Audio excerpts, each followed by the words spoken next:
getting into, this is one of my favorite parts of every podcast episode we do, is hard conversations and controversial topics.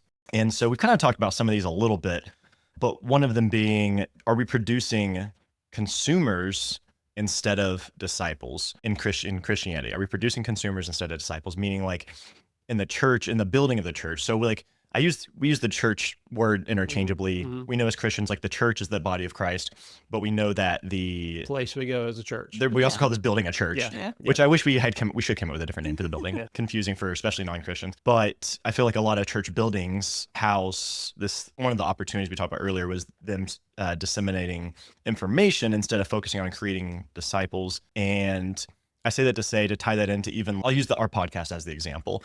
Something that I think needs to be called out is the fact that consuming information is good. Is like, even people watching our podcast, I'm happy they are. But if that's all you do is you just consume the information, and you said a second ago, your actions don't change if there's no application, right?